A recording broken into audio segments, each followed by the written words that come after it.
Nah pemirsa, kali ini kami ajak untuk melihat keindahan dan keunikan salah satu masjid tertua di Lumajang. Masjid Baitur Rahman yang dibangun sebelum masa kemerdekaan Indonesia.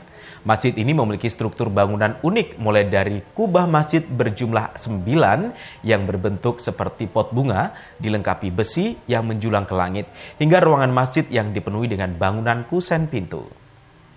Masjid Baitur Rahman terletak di Dusun Munder, Desa Tukum, Kecamatan Tekung, Lumajang. Nampak dari ketinggian bangunan masjid ini terlihat unik dan eksotik.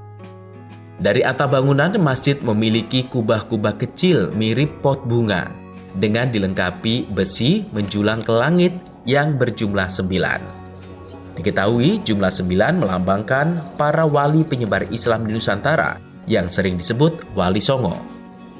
Masjid ini menjadi salah satu masjid tertua yang dibangun sebelum kemerdekaan Indonesia, sekitar tahun 1911.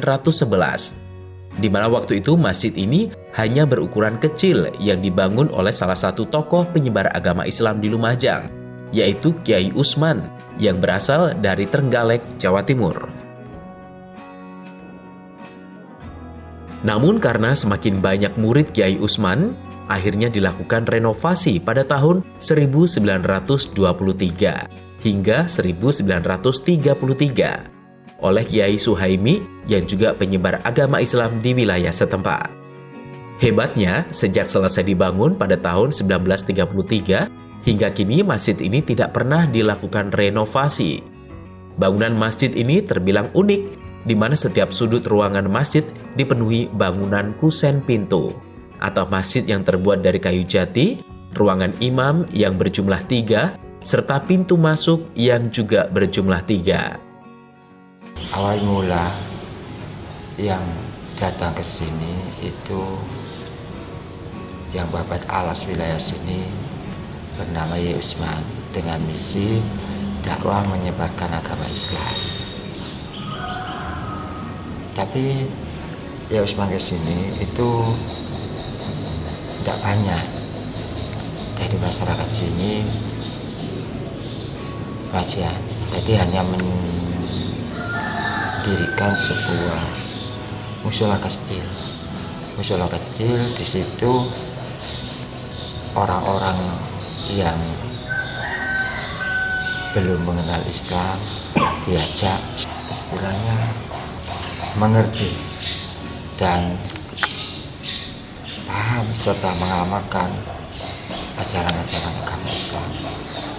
Tidak lama setelah itu berselang juga datang seseorang yang tujuannya sama, misinya sama, menyebarkan agama Islam. Zaman dulu kan tidak tahu kan, zaman masih hutan ya. Kebetulan ketemu, tujuannya sama, ingin menyebarkan agama Islam. Nah, dua tokoh inilah yang kemudian yang datang pertama Kiai Usman, yang kedua Kiai Suhaimi. Nah, Kiai Suhaimi inilah yang membangun masjid ini. Jadi awal mulai Kiai Usman datang ke sini, kemudian Kiai Suhaimi, dua-duanya bertemu di tempat ini. Tempat ini dengan satu tujuan, mensiarkan agama Islam. Di belakang Masjid Baitur Rahman ini juga menjadi makam keluarga pendiri masjid, mulai dari Kiai Usman, Kiai Suhaimi, Kiai Sujak, dan keluarga lainnya yang telah meninggal. Yongki Nugroho, CTV.